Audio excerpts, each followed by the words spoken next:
Hey folks, this is Kalani. We have some huge class changes this week, including a lot of nerfs to various classes and specs. There's also a huge change to the Valorstones currency, which will make it much easier to gear up in the new season. The entire bank system is getting overhauled in patch 11.2 and will end up with a good chunk more space than before, with a much neater layout and fewer storage areas to manage. Then we also have more information about what we'll see at Gamescom relating to the new Midnight expansion, and there are some changes to how rewards are going to work in Legion Remix. There's a lot to talk about, so let's break it all down in this week's WoW News video. Now before we jump in, be sure to hit up that like button and subscribe so you never miss another video. First up this week, we have a huge change to Valorstones. Valorstones will no longer be reset upon the start of a new season, so you can farm Valorstones now and start the new season with a stockpile ready to upgrade your new Season 3 gear. If you really want to go crazy with it, you could even farm up Valorstones on all of your alts. You can take 2,000 Valorstones per alt you have into Season 3, and then if you run out on your main, you can just transfer them over to your main and pay the penalty. It's totally up to you, though I will say crests are almost always the actual restriction on how fast you can upgrade your gear, especially in a new season. So personally, I wouldn't really worry too much about Valorstones as a whole. I will say that the Greedy Emissary event does provide an insane amount of Valorstones if you're still farming that for some of the unique rewards from the event. Each box you open contains a good amount of Valorstones, so that's probably one of the fastest ways to stockpile them before the start of the new season. Something to be careful of is that even though Valorstones are not being reset, certain items that contain or generate Valorstones when used may still expire with the start of the new season. Items like Void-touched Valorstones or Crimson Valorstones usually become vendor trash with the start of the new season. We don't have any clarification on whether or not that will still be the case, so keep your eyes peeled for any future info on what other Valorstone related items might be useful to hoard as we head into Season 3. And which ones you'll need to use before the patch arrives, unless you just want to end up vendoring them in Season 3 for a couple of gold. Now this change has also brought up a very common question once again. Do Valorstones actually add anything to the game? It seems like you're either pretty much full on Valorstones or empty, depending on what you're currently working on, but the gear upgrade restriction will always be crests as the system currently stands. Crests are required for all important gear upgrades, and they're strictly limited by the crest caps until about halfway through the season. Even if Valorstones were to be entirely removed from the game, you wouldn't actually gear up any faster as long as the crest caps remain in play, so Valorstones just kinda act as a busy work reward. It's nice that we can now transfer them between alts and we can go into a new season with a full stack of the currency, but honestly, I don't think it actually really adds that much to the game as a whole. I wouldn't be surprised if they do remove Valorstones at some point in the future, but what do you think? Do Valorstones add value to the season as a whole, or do you think the game would be better off if they were removed? Let me know what you think in the comments section below. Now moving on, patch 11.2 will also bring us a huge change to the entire bank system in-game. To start with, the Regent Bank and Void Storage are being completely removed and everything is being rolled into an updated bank interface that basically just copies the Warband Bank or Guild Bank window. So your character bank will now consist of tabs instead of a bunch of bag slots for you to fill in. Each tab will have 98 slots of storage and we can unlock 6 tabs total. These tabs do have a gold cost tied to them, but it's much lower when compared to something like the Warband Bank. The tabs will cost you 1, 100, 500, 1000, 2500 and 5000 gold. So the most expensive one is only 5k gold and you're looking at a grand total of about 9000 gold to unlock all of this space. The bank window has felt pretty outdated for a while now, and I think the addition of Warband Banks just kinda put everything into perspective, so I'm super happy that we're getting this update. Not only does this make your bank easier to use and organize, but we're actually getting some extra space as well. If you add up all of the slots from the old bank, the Void Storage and the Regent Bank, you get about 538 slots of storage for all your hard-earned hoarded goods. In the new update, we'll have 588 slots, so that's a good chunk more space for all of your potentially useful random items. This also shouldn't change anything in terms of crafting from your bank, as you can already craft from your Warband bank and Regent bank with necessary items, and you can sort your new bank tabs to quickly deposit Regents just like you could in the Regent bank, so really it's just an improvement overall by the looks of things.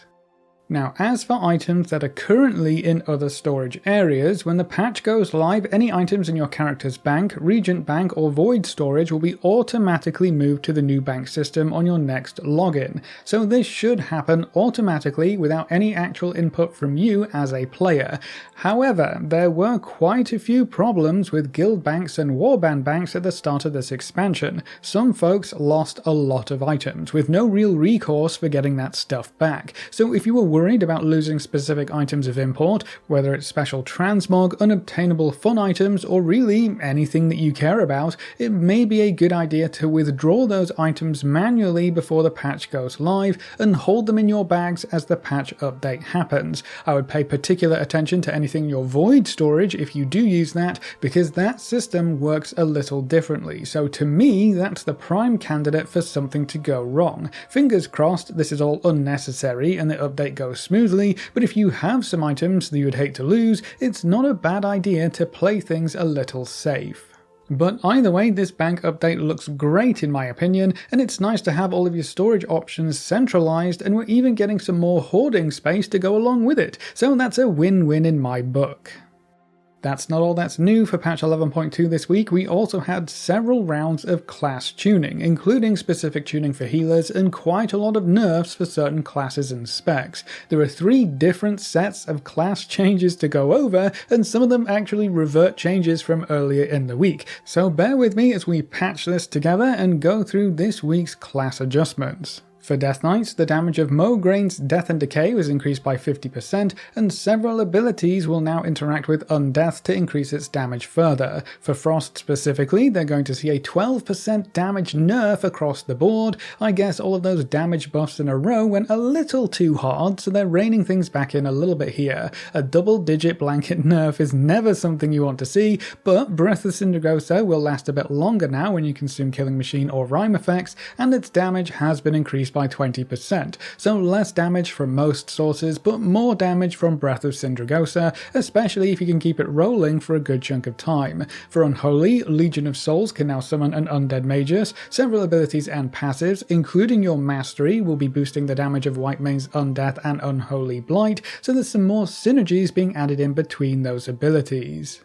Druids just have a couple of quick updates. The Elun's Chosen 2 set was buffed up for Guardian, so Star Surges cast by the set bonus were increased to 160% effectiveness, up from 65%, so that's a pretty big buff in potential damage right there. For Keeper of the Grove balanced Druids, the 4 set will now store 3% of damage done, and its max storage was cut in half, and its duration was reduced to 15 seconds, down from 45. And then Feral has a decent buff to Saberjaws, that was buffed up to a 60 and 120% increase, up from 40% and 80%, but it won't affect PvP combat.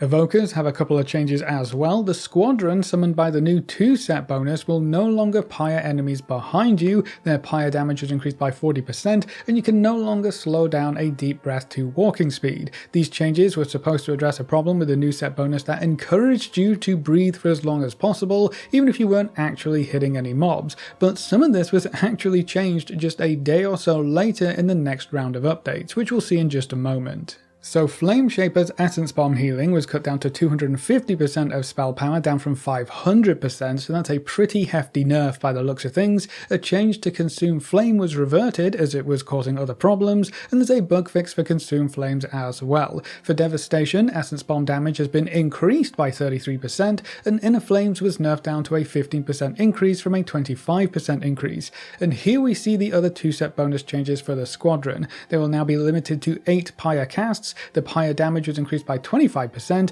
and they can actually cast behind you, so they ended up going with a restriction on pyre casts instead, which should just make everything more reliable in general. And then for Preservation, Temporal Anomaly Absorption was increased by 230%, but it will diminish even faster beyond 5 targets.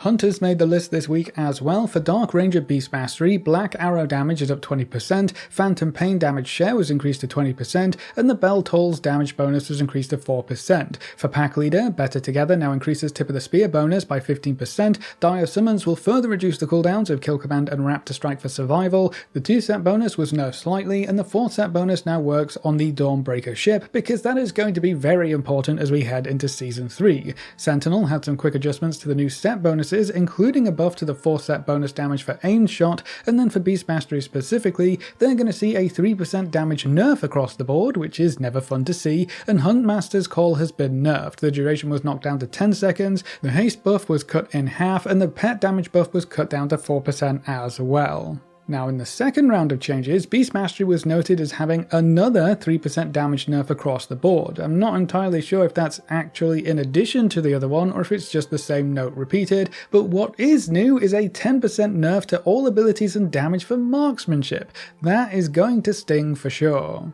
Now mages have some quick buffs for every spec. Arcane will see a 3% damage boost across the board, Fire is going to see a 3% damage buff as well, but then Pyroblast and Flame Strike are also getting some juicy 30% buffs on top of that, and then Frost will see a very welcome 10% buff for all of their abilities and damage. So I guess mages weren't doing all too well on the PTR so far. Moving on to the monks, the recent update that increased their Mystic Touch debuff up to an 8% bonus has been reverted, so that physical damage increase debuff they provide isn't changing as we head into patch 11.2. There was a lot of discussion about this change specifically, and I guess the dev team have decided the buff just wasn't worth the extra headache that it may have caused long term, so it's gone for now. Monks did receive some other adjustments this week as well. For Master of Harmony, Harmonic Surge damage has been increased by 80% for Brewmaster, and its healing has been increased by 15% for Mistweavers. Brewmaster has quite a few bug fixes, which is always nice to see. It's never fun when bugs get in the way of your gameplay. And then for Mistweaver, Shaylan's gift healing has been increased by 20%, Vivify Direct healing will see an 80% buff, but it will no longer be increased in PvP, and then Chi Harmony now increases healing taken by 25%, down from 50%. They will also catch a 5% nerf across the board for all of their healing as well this week though, so it's not all good news, I'm afraid. Now Paladins have quite a lot of changes this week. The Lightsmith set bonus has quite a few adjustments. Lesser weapon healing was increased by 100%, its damage was reduced by 66%, and the Bulwark Absorb was increased by 100%. For protection, Lightsmith, Hammer and Anvil is now cast at 40% effectiveness when activated by Hammer of the Righteous or Blessed Hammer. Holy Sacred Weapons also now prioritize healers when cast without a target, and the Templar set bonus saw some quick adjustments as well. Now Retribution actually has a lot of buffs this week. Ret wasn't feeling all too hot after the Divine Hammer nerfs, so I'm not too surprised to see some buffs come their way. Templar's Verdict is getting a 10% damage boost, Divine Arbiter is up 25%, Judgment damage has been increased by 30%, Blade of Justice will see a 15% buff, Crusading Strike's damage is up 30%, High Lord's Judgment damage got a 30% buff, Wrathful Descent was nerfed slightly down to 100% splash damage, but Empyrean Hammer was buffed up by 10%, and then Light of Hammer primary target damage will also see a 5% buff, so these buffs will hopefully shore up some of the damage those Divine Hammer nerfs did. And then for Holy Shock healing was increased by 12%, Holy Prism healing is up 12%, and Word of Glory and Light of Dawn will both see a 12% buff as well. Beacon of Virtue also had its range increased up to 40 yards, so that's going to be nice for sure. Moving on, we come to the priests. For Voidweaver Discipline, the new 2-set bonus saw a slight nerf down to a 30% damage boost, but the 4-set was buffed up to 300% increased damage from 200%. For Shadow, they'll see the same 2-set nerf, but their 4-set is getting nerfed by quite a bit. From a 200% damage boost down to 60%, and then Entropic Rift damage boost was also cut in half. Subservient Shadows will increase the damage of shadowy apparitions now, though. And then for Discipline, Wheel and Woe was nerfed down to 3% per stack from 5% per stack, Power Word Radiance mana cost will only be increased by 10%, down from 20%, Renew's mana cost is getting cut down by 30%, Oracle's Prevention Measures was nerfed down to a 30% bonus, and then Voidweaver's Entropic Rift damage was increased by 30%. Rogues haven't been forgotten this week either, 2 weeks in a row with rogue changes. Who'd have guessed that? For Assassination, Crimson Tempest will see a 9% damage reduction, but Envenom damage is up 4%, Garrote damage is getting a 13% buff, Rupture is up 8%, Ambush damage is up 7%, Mutilate damage will see an 11% buff, and then Auto Attack damage is getting an 8% damage increase too. So lots of smaller buffs for Assassination. For Outlaw, they're just getting a 10% buff across the board. Nice and simple. Though Blade Flurry is getting nerfed down to 45% cleave damage, down from 50%, so they'll be AoEing and cleaving a little bit less. Subtlety hasn't been left out either. Black Powder will see an 11% buff, and Trickster's Nimble Flurry now deals 65% of the listed ability damage, up from 60%, so buffs all around for the rogues this week. Shamans have a couple of updates too. For Stormbringer Enhancement, Tempest was nerfed down to 50% of primary target damage to enemies within 8 yards, down from 65%, so less cleave and AoE potential from Tempest moving forward. And then for Elemental, Maelstrom Supremacy now increases the damage of Earth Shock, Elemental Blast and Earthquake by 25%, up from 15%, and Farseer's Elemental Reverb now increases Lava Burst damage by 20%, up from 5%. And then Warlocks have another huge round of buffs, but this time, instead of all 3 specs getting buffed, all 3 hero talents are getting buffed instead. So for Diabolist, we have a 50% damage buff for Wicked Cleave, Chaos Salvo, Fellseeker, and Ruination, so big buffs right out of the gate, but then Infernal Bolt will also get a 55% damage boost, and Flames of Zoroth now increases Demon and Fire damage dealt by 4%, up from 2%. For Hellcaller Affliction, Wither periodic damage is at 15%, Blackened Soul will get a 30% buff, Zalan's Ferocity now increases fire damage by 6%, up from 2%, and Zalan's Cruelty now increases shadow damage by 6%, up from 2%. Destruction saw more or less the same buffs, except it's a 10% buff for Wither, a 20% bonus for Blackened Soul, and then Zalan's Ferocity and Cruelty were increased up to an 8% bonus from 4%. And then for Soul Harvester, the 2-set for Affliction was updated to increase the damage of Rampaging Demonic Soul by 65%, Wicked Reaping damage was buffed up by 75%, Demonic Soul damage is up 55%, and Soul Anathema damage is getting a 40% buff, so Warlocks should be very happy with this week's changes, especially when so many other classes are getting nerfed. And then last but not least, we come to the Warriors. The Colossus 4-set bonus will see a slight nerf, the Mountain Thane 4-set was slightly redesigned to give you charges of Thunder Blast and increase the damage of your next Thunder Blast, Slayer's 4-set was swapped around a bit, the Overpower and Raging Blow damage boost was cut in half, but the Reap the Storm damage was buffed up to 150% effectiveness from 100%. And then Protection has a decent nerf to their self-healing. Fueled by Violence heals you for 150% of damage dealt by deep wounds, down from 200%, so they won't be able to rely on that bleed healing quite as much. That's all for this week's class changes, buffs and nerfs. I'm surprised to see so many nerfs make their way in before the patch goes live. Usually some of the powerful specs kinda skate by until they dominate in the first week or two, so I'll be interested to see how the season starts with these changes in place. We also had 3 rounds of tuning and changes this week alone, so they're definitely cramming in everything they can before the patch goes live in August. Now moving on, we also have a better idea of what we're going to see at Gamescom this year. During the opening night we'll be treated to the cinematic reveal trailer for Midnight, and you know these cinematics never disappoint, so I am extremely excited for that. We should also know more or less how the War Within expansion ends before that point, as we'll have the End of Rage cinematic and the dungeon story to work through before August 19th, with the War Within epilogue quests as well. Something tells me that not everything goes to plan on Koresh, especially when you take a peek at the new key art that we have for Gamescom. This looks insane, and I've seen so much speculation about what that shadow in the background could be. Either a Silvermoon Spire, or maybe even N'Zoth making a return, and then we have Silvermoon down in the bottom corner as well. We know the Void Lords are making a play for the Sunwell, and a big part of Midnight is that section of the world being revisited and redone, so that's going to be awesome. I really can't wait to see what lies in store. We're also going to get a Midnight expansion overview video on WoW's YouTube and Twitch channels right after the opening night live, so we should get a huge information dump about the expansion and what to expect in terms of systems, features, and story plot points. So we don't have too much longer to wait to find out what our next big chapter in World of Warcraft is going to look like.